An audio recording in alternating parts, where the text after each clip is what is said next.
If you're interested in any kind of outdoor activities, you may come to the point where you consider buying a four-wheel drive car. But what actually makes a car off-road capable? Especially nowadays, where SUVs are overly popular, the market is just full of cars that may look like they can go off-road, but they can't. So in today's video I will show you what to look for when you choose an off-road vehicle for yourself. I will explain to you how off-road cars work and what you should be looking for if you choose an off-roader for yourself. So before we start, it's important to know that there is not one category of cars that is off-road capable and another that is not. It's really a spectrum, and how off-road capable you need your car to be really depends on the purpose you want to use it for. But a few more words on that later. So we will start on the outside of the car with things you can easily spot on the first look by showing you the example of my beautiful Land Rover Discovery 1997 here. And then afterwards we will go to the inside of the car, to things that you maybe want to look up on your car's brochure or on the internet, because it's not easy to spot on the first look. So when we think about off-road cars, one of the first things that comes to mind is of course ground clearance. The ground clearance describes the distance between the lowest point of the vehicle and the ground and is usually measured under the axles. If you have a solid axle like here, this point will almost always be the differential housing of the axles. But because the ground clearance is usually measured under the axle, there is sometimes another measurement which is called the body clearance. The body clearance is measured between the axles and again describes the distance between the lowest part here and the ground. It's usually higher than the ground clearance under the axles and an important factor for the breakover angle. When you look into a car's brochure, you will often come across three values. It's the approach angle, the breakover angle or ramp breakover angle, and the departure angle. And that describes how good the car is in overcoming obstacles. Let's just imagine you are in your car and you're approaching some kind of hill or an obstacle. And the approach angle is saying how steep the hill can be so that you can still approach it and climb it. If the hill is too steep and the car hasn't a good approach angle, then you will hit your bumper in the hill before you can start climbing it. If the approach angle is good enough, then you can climb up the hill without hitting your bumper or the front end of your car into the hill and start climbing it. When you then come to the breakover angle, it basically says how good your car is in overcoming the top of the hill. Because if you're driving up, then the front of the car will pass the top of the hill and start coming down already. And you can see what happens is the car will ground before the front wheels can go down and the back wheels can catch up.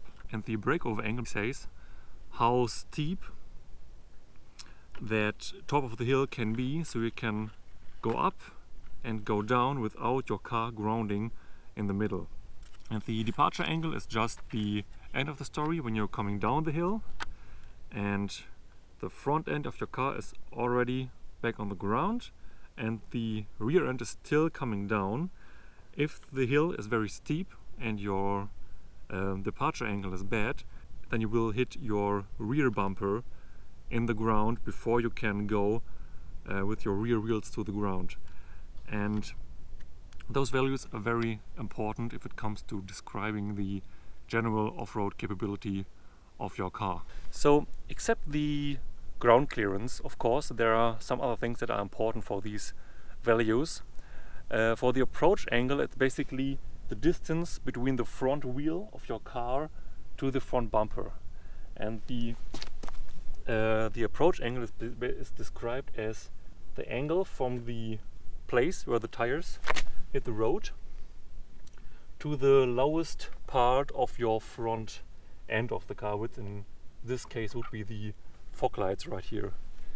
So that's the reason why a lot of the off-road cars have the front axle or the front wheels very close to the front end of the car.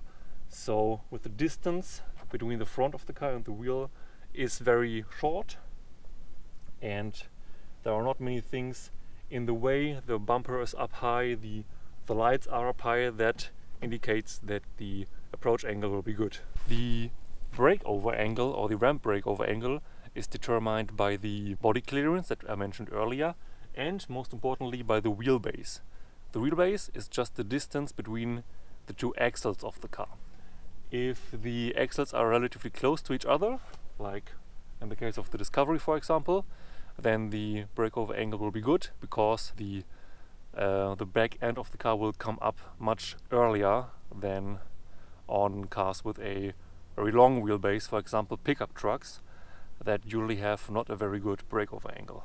And the departure angle is just the opposite of the approach angle. It's again determined by the distance between the rear wheels and the rear bumper, and you can describe it as the angle from the place where the tires hit the road to the lowest part of the rear end of the car, which is usually the tow bar. So if you are coming down a hill, the tow bar will pretty much the first thing that hits the ground, and yeah, that has to be kept in mind. Next point is the chassis and suspension layout, which is a really important thing when it comes to off-road capability. When it comes to the chassis layout, you have basically two things to consider. One is a beam axle, sometimes also called a live axle or a solid axle, and independent suspension. A lot of people consider that beam axles or solid axles are the best when it comes to off-road capability. As you can see, a solid or beam axle is pretty much just a solid bar directly connecting the two wheels. The axle and the wheels move as one part, and so the ground clearance will always remain constant. This Freelander here has independent suspension, where the wheels are not directly connected with an axle, but are independently attached to the car's chassis.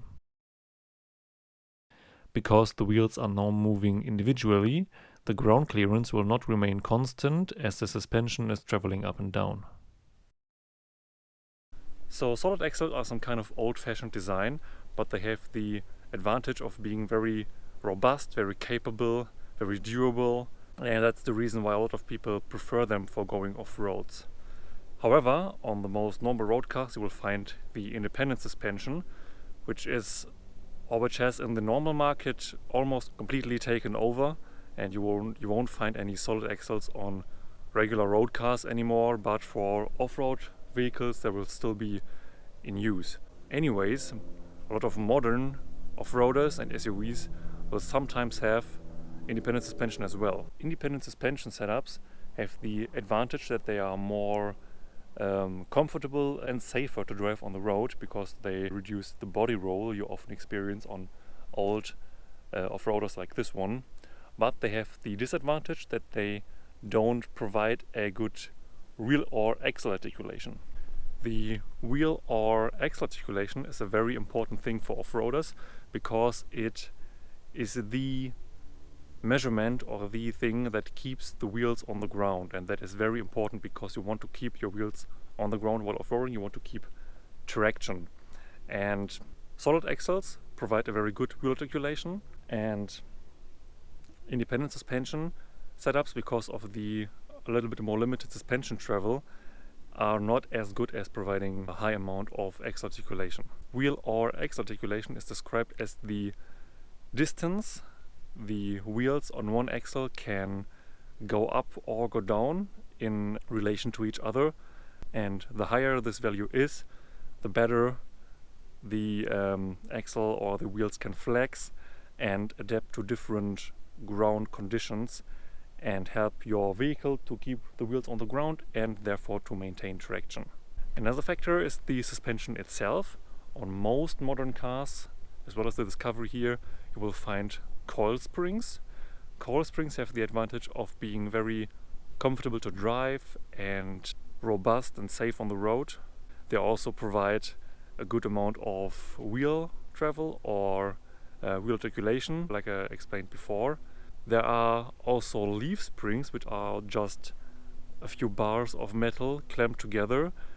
That is a kind of old-fashioned design. You won't find it on any regular cars anymore, but they have an advantage when it comes to carry heavy loads.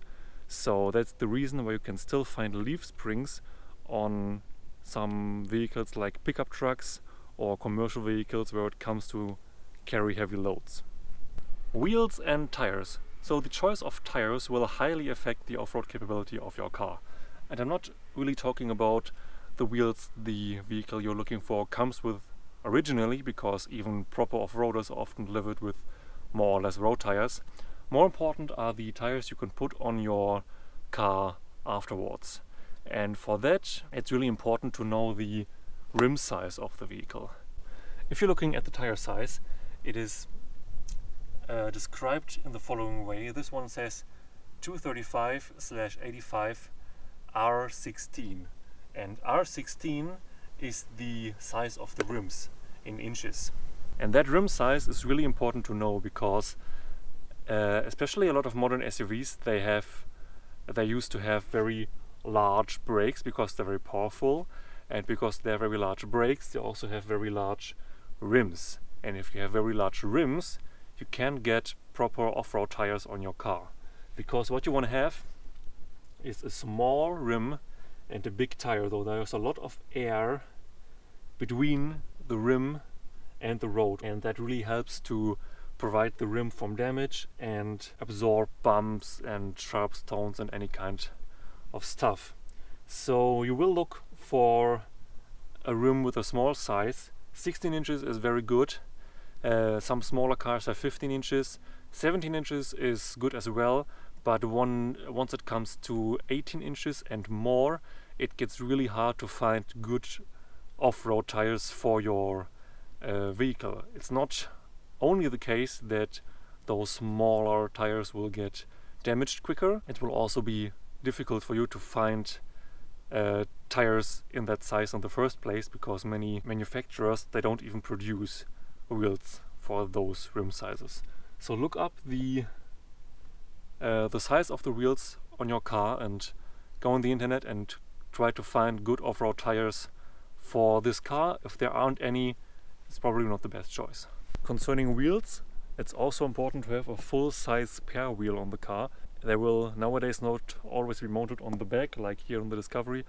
A lot of times they are just underneath the car, behind or in front of the fuel tank. But it is just important that it's a full-size spare wheel, because with the emergency wheels, the small emergency wheels you sometimes have on regular road cars, they won't get you anywhere if you are breaking down or having a flat tire in off-road situations. So make sure you're having a full-size spare wheel. If the car doesn't come with it originally, make sure to get a spare wheel installed on the roof rack, for example. The wading depth. There's not really a way to see the wading depth. That means the depth of water your vehicle can travel through safely. It's not possible to see that on the first look, so you have to rely on the numbers you can get from your brochure or the internet. And a lot of people think that the wading depth is mainly determined by the air intake, by the engine, which is not entirely true. For example, the Discovery has the air intake behind the front left indicator right here, which is quite high, and you can of course fit a snorkel to raise the air intake, but that will not always help with the wading depth, because some other factors that are influencing the wading depth are the breather pipes of the transmission and of the axle. Those breather pipes are important for temperature and therefore pressure differences in the differentials or the gearbox, and if there's water coming in through the breather pipes into the differentials or the transmission, that can cause a lot of damage and be really expensive. So you want to make sure to stick to the wading depth that is given to you by the manufacturer. It's often between 500 and 900 millimeters, and if you want to go through deeper water, you need to fit a snorkel and breather pipe extensions.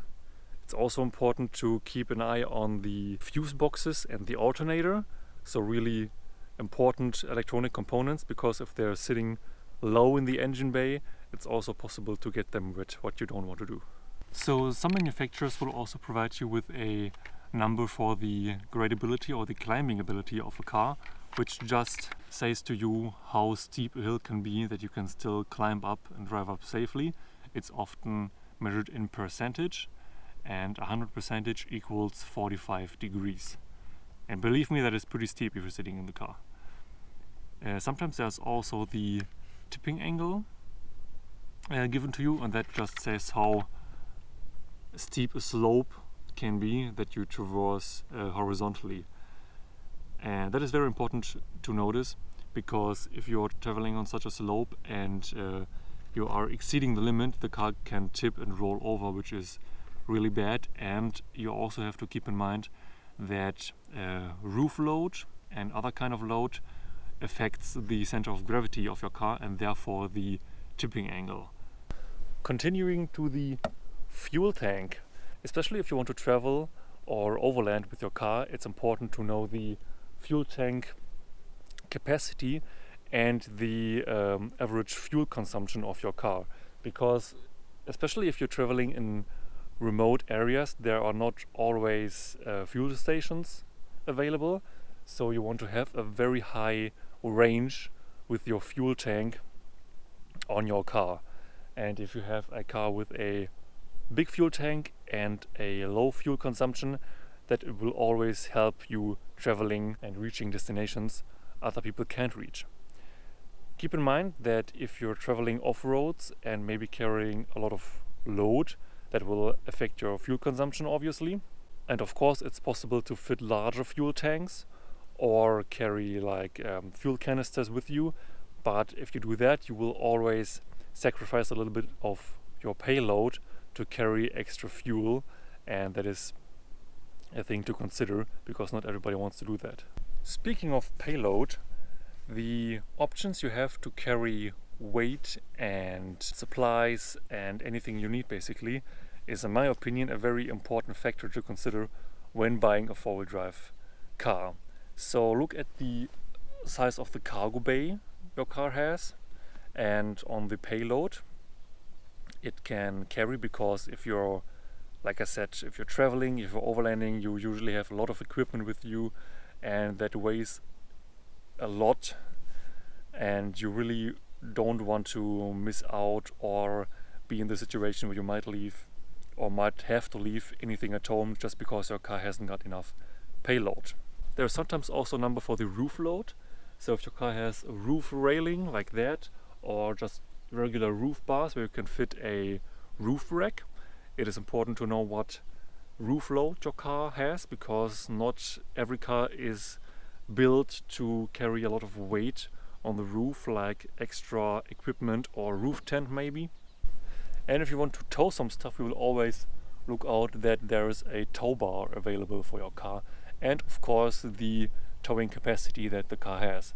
It sometimes depends on the country you're living in, because different countries have different regulations. But as I mentioned earlier, the tow bar is one of the major things that influences the departure angle of your car. So if you have a solid tow bar like this one, it's not easy to remove and it will permanently affect your departure angle. So there are options to get, for example, a removable tow bar, or some upper class off-roaders sometimes have the option to buy a electronically retractable tow bar. Before we continue to the inside of the car, just a last word on extra equipment that you can buy for your vehicle. Before you choose a vehicle to buy, it's always recommendable to look on the websites of different off-road suppliers if there is a lot of extra accessory available for the car you're looking at, because if there is a good chance that a lot of other people are using that car for the specific purpose you want to use it for traveling, for working, whatever. And it will also guarantee to you that there is a certain amount of spare parts and equipment generally available to your car, which is always good to know. So the most important things to look at when it comes to extra accessory, in my opinion, are aftermarket suspension packages like lift kits, because it increases the ground and body clearance of the car, which is really important in a lot of off-road situations. Then a snorkel or wading kit, like I mentioned earlier, which is important when it comes to water crossings. Underbody protection is also really important. That includes skid plates or rock sliders, or generally underbody protection, especially for the engine bay, for the oil sump and the steering rods, because they are really prone to damages when you're driving off-roads, especially on rocky terrain. An electronic winch can also be important, especially if you're driving through rough terrain and there's a possibility for you to get stuck, then you can get yourself out of trouble. And like I also mentioned earlier, just generally equipment that makes your traveling life easier, like roof racks, for example, or other possibilities for storing and transporting equipment, and possibly also long-range fuel tanks if you are traveling in remote areas. It can also be helpful to buy some aftermarket bumpers, because they usually are sitting much higher and offering you a better approach and departure angle. And they also help to protect your car from damages like coming from trees or smaller accidents while driving off-road. So concerning the inner values of a car, we will first talk about the low-range gearbox. A lot of people say that having a low-range gearbox is one of the crucial elements for off-road capability in a car. So what a low-range gearbox is, it's basically a small second gearbox next to your main gearbox, and it allows you to put the car or to choose between high range and low range. High range is the normal road range, if you want so, but low range is an option to reduce the speed of your car, or to reduce the speed you can drive in each individual gear, but therefore it increases the torque. So it just changes the gear ratio of your gearbox. And that is very important when it comes to off-road driving, because it allows you to drive slower, which is really important in off-road driving, and it offers you to choose between more gears while driving at those slower speeds, and it will give you more torque, which is also helpful in a lot of off-road conditions. Not every low-range gearbox has the same gear ratio. There are some manufacturers that build lower ratios than others, but generally having one is really important and will help you in a lot of situations. So let me just show you how the low range system works. I am now in high range, first gear, and I will drive at 1000 RPMs, and I hope you can see how fast I'm going.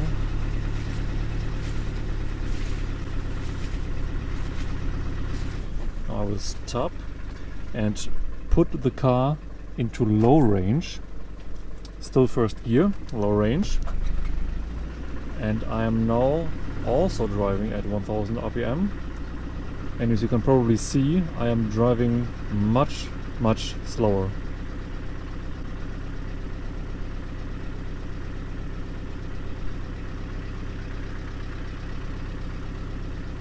So now let's talk about the big thing, the final thing, which is the four-wheel drive system itself. First of all, it's important to know that there is not the four-wheel drive systems. There are many different four-wheel drive systems on the market, and they often work differently. First of all, a common misconception of four-wheel drive systems is that if you have a four-wheel drive car, that there is power given to each wheel all of the time. But that is not true. In order to understand how a four-wheel drive system works, it's important to understand how differentials work. It's getting a little bit technical now, but bear with me because it's really important to understand off-road driving in general. So I will use my small Range Rover here to explain to you what's the thing with differentials. So if you have a permanent four-wheel drive car, like this Discovery for example, or also this old Range Rover, you will have three differentials. One is in the center between the front and rear axle, and one is in each individual axle between the wheels. So if you're driving on a normal road each wheel needs to be able to turn at a different speed. That is very important because every time you drive into a corner, each wheel is traveling a different line and therefore needs to turn at a different speed. That is very important. A car would not work without that. The differentials have the job to provide power to the wheels, but at the same time allow the wheels to turn at different speeds, so they are not directly mechanically linked to each other. What is so important if you drive on the road, if you put that in an off-road situation, it can really be difficult because the differentials work, very easily put, by sending the power to the wheel with the least resistance.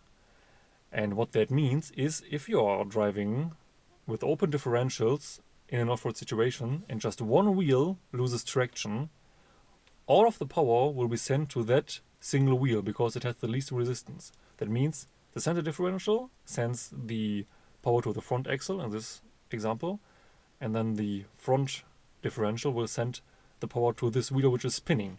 So all the power will go to this single wheel, which will spin unnecessarily, and all the other three wheels, even if they still have traction, they won't get any power, so you will be stuck and you won't go anywhere. So what you're going to need is a system to distribute the power and prevent that from happening. First of all, there are two main differences in forward drive systems, and one is the permanent forward drive system, like I've just shown you, and another one is the part-time forward drive system. A part-time forward drive system doesn't have a center differential because if you're driving on the road in normal conditions, one of the axles is just not driven. There is, if you're driving normally, just power distributed to the rear axle, for example. It's mostly the rear axle. And if you're then coming in an off-road situation, you can just turn the vehicle to forward drive mode and it will link the both front and rear axles together, and they will be getting an equal amount of power. If you're having a permanent forward drive vehicle like this one or the Discovery, you will mostly have a center differential lock. And what it does is it just locks the center differential, like the name says, and then the front and rear axle are mechanically linked together and both are getting the exact same amount of power. So if you're having a permanent forward drive with the center differential locked, it will be the exact same layout as a part-time forward drive turned into forward drive mode, because then the front and rear axles are directly linked together, there is no differential working, and the power is distributed evenly. However, you may have still noticed that the front and rear differentials are still open. That means even if the power is distributed evenly between the front and rear axle, if a wheel on the front axle is spinning, but the rear axle has traction, you will progress. But if a wheel on the front axle is spinning and one on the rear axle as well, then you will be stuck one more time because all the power will go to this wheel, all the power will go to this wheel, and you will get stuck. If you are driving carefully, this won't happen too often, but if you are in very tough conditions, it can happen, so you may need additional differential locks in the front and rear, or a traction control system. Like I said earlier, you need a technology to distribute the power between the wheels. A diff lock is one option and the traction control is another option. If you have a traction control that is properly set up for off-road conditions, it will detect if one wheel is spinning and then apply the brakes to the wheel, which means the resistance is increased and the other wheels will get power as well, because not all the power is unnecessarily being transferred to the spinning wheel. I said if the traction controller is set up properly, that is because not every car, not even every forward drive car has a traction control that is adapted to off-road situations. So it can happen that it won't engage at all. It can happen that it engages pretty late, so you will have to produce a lot of wheel spin and sit there on the throttle, spinning the one wheel that loses traction in order to get the traction control to recognize that and to apply the brakes. which can be a really rough way of driving. So you will need a traction control system that is properly set up for off-road conditions. Some manufacturers, like Land Rover, they have on their modern cars the so-called terrain response system, which is basically a knob on the dashboard that you can turn and set the car to different off-road driving conditions, like sand and mud, for example. And that will change a few parameters, including the traction control, which will then be more aggressive or less aggressive, depending on the situation you're driving in. Another example of a power distribution system that is mostly used on cars that are a little more road focused, but still have a four-wheel drive system, is the so-called viscous coupling. A viscous coupling replaces basically the center differential, and is a system that works with a coupling that reacts to different speeds of the two parts of the drivetrain. So if there is one wheel spinning and the rear drivetrain, for example, is spinning faster, then the liquid in the viscous coupling will become harder and provide more resistance, and therefore it will start to turn the other part of the drivetrain, the front axle in this example, and it will get more torque and will then be able to pull the car out of the situation. Like I mentioned earlier, there are many different systems in distributing the power, in operating a four-wheel drive system on the market. You can basically say that every manufacturer has its own system. What you need to do is you need to find out how the system works. You need to find out how the power is distributed. Look for if it maybe has a diff lock, if it has traction control that you can adapt to off-road situations, if it has a viscous coupling, if it maybe has limited slip differentials on the front and rear axle, which is also possible. You just need to find out how it works and how you can operate it. In my personal opinion, I would always prefer diff locks, because the diff locks, they have one advantage in comparison to the other systems, and that is that you can engage them before you get in trouble. All the other systems, the traction control, the viscous coupling, the wheels need to spin first and then the system will engage. If you have a diff lock and you can just lock it, the wheels are just locked together and they will always turn at the same speed, especially if you, for example, have an additional diff lock in the rear or the front axles. But that does not mean that traction control is always bad, especially in modern off-road grade cars. The traction control is quite good and it can start operating pretty early and help you to get a lot of progress. So it's not necessarily bad if the system works with the use of traction control. So what I can suggest you is, when you're looking at the four-wheel drive system, the earlier you can engage the system and the more control it provides to you as the driver over the system, the better it is. One word of advice in the end: it's always important that you never engage things like a diff lock on a dry and hard road surface, because, as I mentioned earlier, it just locks up the drivetrain of the car, and if the drivetrain is just locked, the different rotation speeds cannot be handled anymore and it can damage your drivetrain.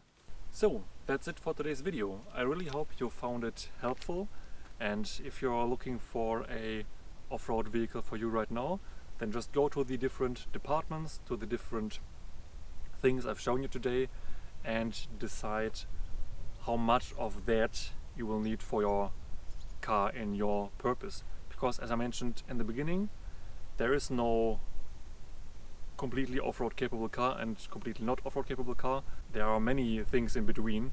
So you just want to find out what you want to need the car for, what the purpose is you want to put it in, and then you want to decide what exactly do you need for that purpose.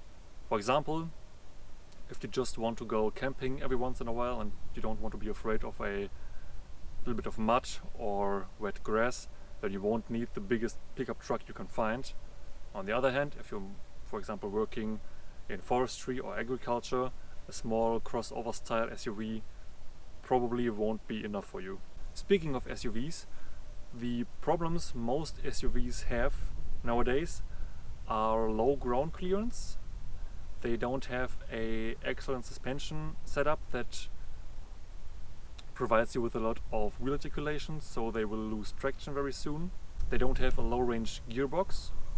The four-wheel drive system is not designed for proper off-roading, so you will have difficulties and problems maintaining traction, and the tire sizes are probably not suitable for proper off-road tires. Right, so I really hope you found this video helpful. If you did, so make sure to give me a thumbs up and leave some comments if you like. For example, if you're interested in any specific topic or you want to know anything a little bit more detailed, then just let me know. I will try to do that for you.